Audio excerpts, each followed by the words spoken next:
Hi hello welcome to social post finance. నేను మీ వాసవి ఆచార్య. ఈ వీడియోలో మనతో పాటు ఫైనాన్షియల్ ప్లానర్ ప్రత్యూష మ్యామ్ ఉన్నారనమాట. ఇంకొక థింగ్, ఈ వీడియోలో ఇంకొక ఇంట్రెస్టింగ్ టాపిక్ గురించి కూడా నేను మ్యామ్తో డిస్కస్ చేయబోతున్నాను. సో మీరు ఎక్కడ కూడా స్కిప్ చేయకుండా ఎండ్ వరకు చూడాల్సిందే. సో వీడియోని ఫ్రెండ్స్కి, ఫ్యామిలీ మెంబర్స్కి కూడా షేర్ చేయండి. సో నేను మేడంని ఇన్వైట్ చేసి వీడియోలోకి వెళ్ళిపోతాం.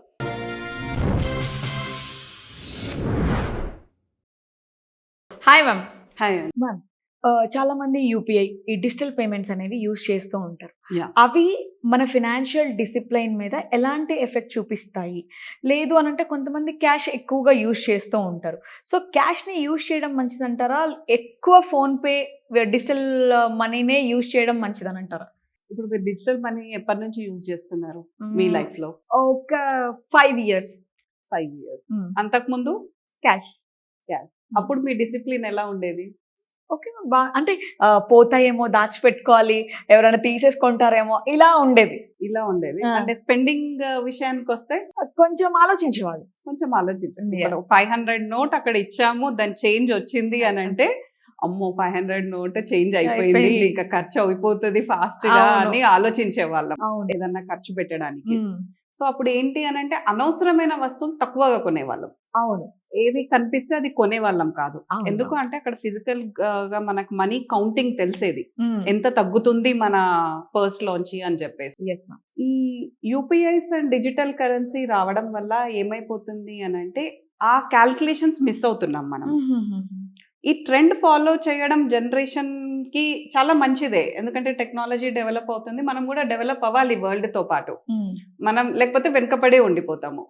వరల్డ్ తో పాటు డెవలప్ అవ్వడంతో ఏమైపోతున్నామనంటే మన ఫినాన్షియల్ లిటరసీని, మన ఫినాన్షియల్ ప్లానింగ్ ని, మన ఎక్స్పెన్సెస్ ని ప్లాన్ చేసుకోవడం, బడ్జెటింగ్ వేసుకోవడం తగ్గిపోతుంది అందరి ఫ్యామిలీస్ లో. ముందు ఎలా ఒక శాలరీ వచ్చింది అని అంటే దాంట్లో ఉండి కొద్ది డబ్బులు తీసి వైఫ్ కి ఇచ్చేయడము, అంటే ఇల్లు ఖర్చులకు మీరు చూసుకోండి అని చెప్పడము, అలా జరిగేది. దాంట్లోంచి వైఫ్ ఏదో కొద్దిగా పక్కకు పెట్టుకోనో, లేకపోతే కాస్ట్ కటింగ్ చేసుకోనో, బేరం ఆడేసుకోనో కొద్దిగా పక్కన పెట్టుకొని వాళ్ళ ఖర్చులు వాళ్ళు తీసుకునేవాళ్ళు.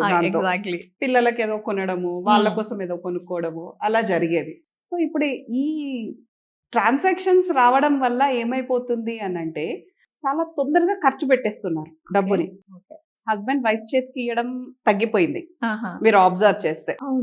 ఓకే నీకు ఎంత కావాలో చెప్పు, ఇప్పుడు ప్రెసెంట్ గా అంత ట్రాన్స్ఫర్ చేస్తాను అన్న స్టేజ్ కి వచ్చేసారు. సో దాని వల్ల ఫ్యామిలీస్ లో కూడా చాలా డిస్టర్బెన్సెస్ క్రియేట్ అవుతున్నాయి. చూస్తున్నాం కదా, ముందు ఇచ్చేవారు మేడం, ఇప్పుడు ఇవ్వట్లేదు డబ్బులు అని చెప్తారు వైఫ్స్. ఎందుకు ఇవ్వట్లేదు సార్ అంటే, ముందైతే మొత్తం వాళ్ళ దగ్గర పెట్టేసే వాళ్ళం మేడం, తీసుకొచ్చి విత్డ్రా చేసేసి, ఇప్పుడు మొత్తం ట్రాన్సాక్షన్ అయిపోయింది కాబట్టి ఎంత అవసరం ఉంటే అంత ఇస్తున్నాము అని చెప్పేసి. సో వైఫ్ కి ఎంత అవసరం ఉందో అంత ఇస్తున్నారు, కానీ వాళ్ళకి ఖర్చులు పెరిగిపోయాయి. ఇప్పుడు ఆన్లైన్ షాపింగ్ అయిపోయింది, ఈజీ షాపింగ్ అయిపోయింది, ఏది కనిపిస్తుంది కొనుక్కోవడం అయిపోయింది, దాంట్లో కూడా ఈఎంఐస్ వచ్చేసాయి మనకి. ఎగ్జాక్ట్లీ. సో అలా ఖర్చులు ఒక 10 రూపీస్ ఖర్చు పెట్టే దగ్గర మనం 100 రూపీస్ ఖర్చు పెడుతున్నాం ఈ యూపీఐ డిజిటల్ కరెన్సీ వల్ల. సో మీ ఫినాన్షియల్ ఎక్స్పెన్సెస్ కానివ్వండి, ఫినాన్షియల్ గా మీ ప్లానింగ్ కానివ్వండి, అది ప్రాపర్ గా ఉండాలి అని అంటే దీనికి కూడా ఒక బడ్జెటింగ్ వేసుకోండి. ఇప్పుడు మనకు ఒక 2-3 బ్యాంక్ అకౌంట్స్ ఉంటాయి. అన్ని బ్యాంక్ అకౌంట్స్ ని లింక్అప్ చేయకండి యూపీఐకి. ఏదో ఒక్క అకౌంట్ ని మాత్రమే లింక్అప్ చేయండి. వేరే డబ్బులు వేరే అకౌంట్స్ లో పెట్టండి. అండ్ ఫస్ట్ మెయిన్ గా ఈ జనరేషన్, ఈ డిజిటల్ జనరేషన్ లో చేయవలసిన పని ఏంటి అంటే, మీకు వచ్చిన శాలరీని ఫస్ట్ మీ ఇన్వెస్ట్మెంట్స్ కి కన్వర్ట్ చేసేసేయండి. ఇప్పుడు ఒక 1 lakh శాలరీ వస్తుంది అనుకుందాం, మీరు ఎస్ఐపిస్ కానివ్వండి అవి ఒక 30,000 ఉందనుకుందాం మీకు. సో ఎవ్రీ మంత్ 30,000 ఫస్ట్ వెళ్ళిపోవాలి. ఆ తర్వాత మీ ఎక్స్పెన్సెస్ కి ఎంత అవసరం పడుతుందో మీ యూపీఐ లింక్ ఉన్న అకౌంట్ కి ట్రాన్స్ఫర్ చేసుకోండి.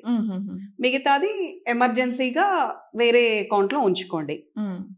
సో మీరు ఆ రోజు చేసిన ట్రాన్సాక్షన్స్ ని కూడా మీరు సపోజ్ నోట్ డౌన్ చేయడం ఒక డైరీలో స్టార్ట్ చేసినా కానీ మీరు చాలా డబ్బులు ట్రాన్సాక్షన్స్ లో తగ్గిస్తారు. చాలా మంచి పాయింట్ అది, అందరు నోట్ డౌన్ చేసుకుంటే. Okay.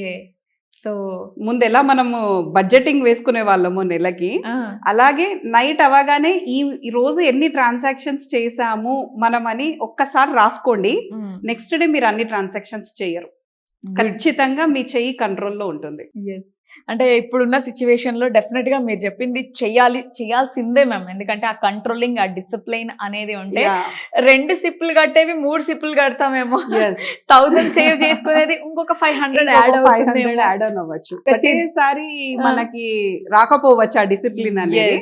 But when you start writing, ఏదన్నా మీరు రాయడం స్టార్ట్ చేస్తే ఖచ్చితంగా ఇక్కడ చేతికి కాకుండా మైండ్ కి తెలుస్తుంది. అప్పుడు మనం చేత్తో ఇచ్చేవాళ్ళం, ఇప్పుడు రాసుకుంటున్నాం కాబట్టి అమ్మో ఈ రోజు అనవసరంగా ఎన్ని ఖర్చులు చేశాను అని ఉంటుంది. నెక్స్ట్ డే ఆ ఖర్చులు తగ్గించేస్తాం ఖచ్చితంగా. ఆడవారు ఒక చీర కొనుక్కునేది 2 కొనుక్కోవచ్చు అప్పుడు.